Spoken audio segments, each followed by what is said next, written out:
Today we're talking about descending intervals, intervals where the second note is lower than the first note. In the previous videos we've talked about intervals going up. This time we're talking about intervals going down. So this is ear training with descending intervals.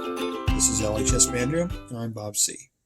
Descending intervals often get overlooked. First of all, it's the second thing you learn. The first ones you learn are the ascending intervals, and you're all excited going, yay, I'm learning this.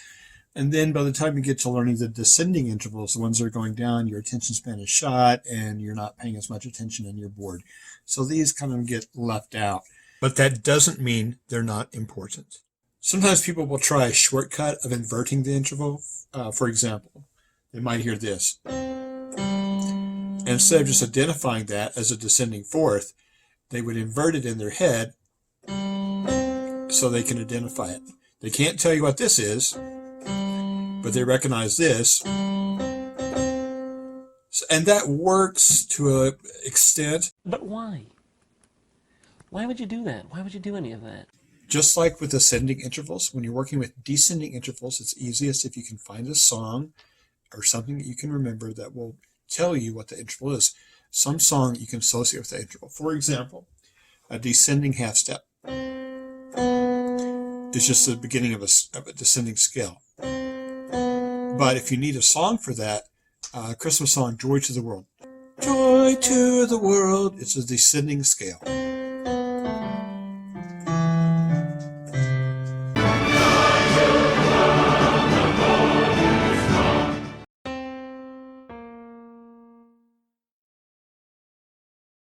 A descending major second is the first two notes of Mary Had a Little Lamb. Mary, that's your descending second. Mary. If you're thinking scale degrees, it's 3, 2, 1. Mary. That's a whole step.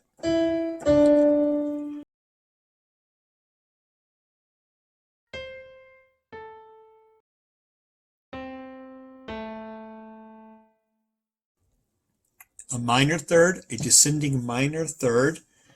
First two notes of Hey Jude. Hey Jude. Or if you're not a Beatles fan, the first two notes of the Star Spangled Banner. Oh. Oh. That's a descending minor third. If you're an old school Barney fan, I love you, you love me. That's a descending minor third. It's also an interval that you hear on playgrounds. It's kind of a taunt. If you were a nerd as a child, you might be very familiar with that.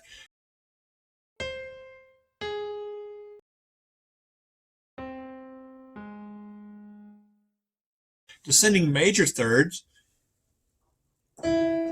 Swing low, sweet chariot. Swing low. That's probably the best example of that. There are obviously others, and if you can think of one that you can remember, then it's best for you.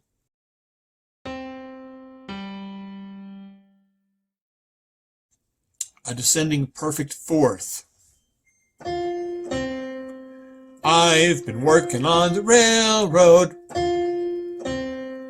Also, if you're into classical music, the Mozart Ein klein Nachtmusik. The first, I missed that note there.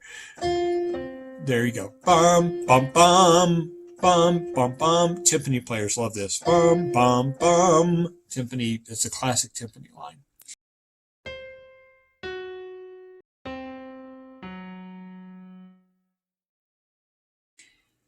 A descending tritone. My favorite example of the descending tritone are the first two notes of Purple Haze by Jimi Hendrix. And then the guitar comes in, da da da da, which is a whole different pentatonic thing. But those first two notes, and he just repeats that back and forth. That's a descending tritone.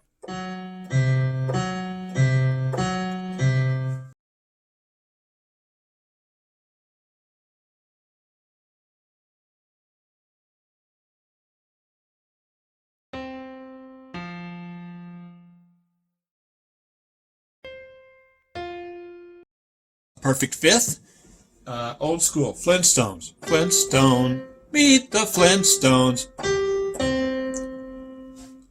That's probably the best example. That is the Flintstones.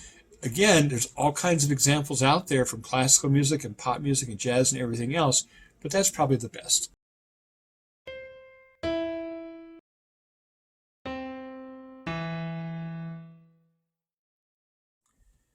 Minor six, the descending minor six. The trick to this one is to find a song that people know. You remember on the ascending minor six, we used a theme from this old movie called Love Story, which gives minor six both ascending and descending. Where do I begin? Where do I begin? But not too many people know that movie. It's an old movie. More recent example is from a song by a group called Five for Fighting called 100 Years. I'm 15 years for a moment. And then he goes on. Every time he comes up to that verse, it's the same interval. I'm 15 years. And then I forget what the next verse is. I think he's 27 or I'm 100 years or whatever it is. But there's the interval. So when you hear I'm 15, think about it's a minor six. Or when you hear a minor six, think I'm 15. Which for some of you may be accurate. Who knows? I'm 15 years for a moment. Minor six.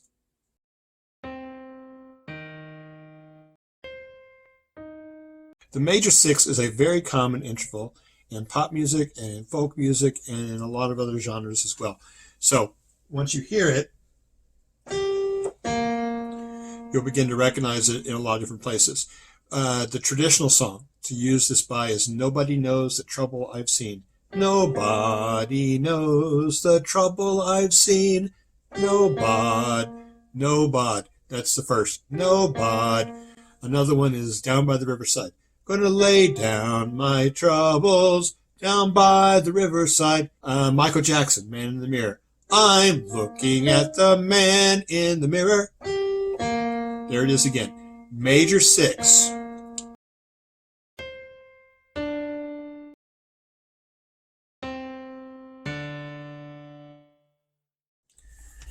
Descending minor seventh is probably the hardest interval there is to find a song that goes with this. First of all, a descending minor seventh, any minor seventh for that matter, but a descending minor seventh is especially hard to sing.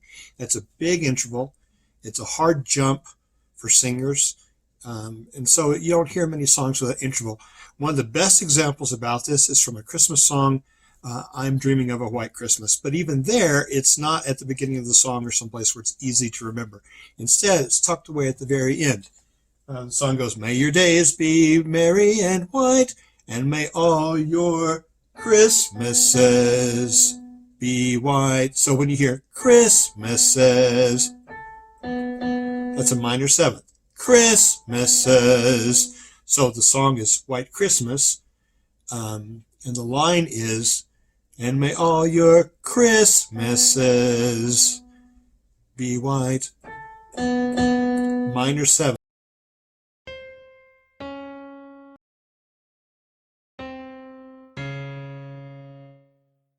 The descending major seventh is another one of those intervals that is difficult to find an example of in pop music, in jazz music, or in other genres. You'll probably have more luck with it in jazz, but then you're getting further and further away from songs that people know.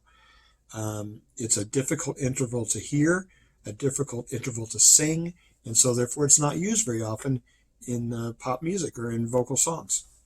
So, once again, it's tucked away at the end of a Christmas song. The song Have Yourself a Merry Little Christmas starts off with a nice major arpeggio. Have yourself just a straight ahead thing. Then the last line, it's have yourself have your. There's the interval, major seventh, descending. Have yourself a merry little Christmas now. Descending, major seven. And finally, the last interval we have left is the descending octave. Bum, bum. It's an octave. You should be able to hear an octave. That's not hard to find. In fact, you can go out and find songs that use an octave, or you can just remember it. If you've ever sung anything or ever played an instrument, then you know how an octave sounds. Congratulations. You have now, if you've listened to all, I think it's 4 of these videos, if you've paid attention to all 4 of these, then you know every interval that we have within a 1 octave span. Go out and practice. Ear training is a skill, and if you don't practice it, then you can't develop it. It's just like anything else. It's no magic gift.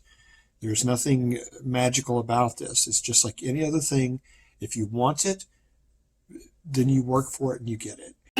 Thanks for watching, and I hope to see you again at LHS Band.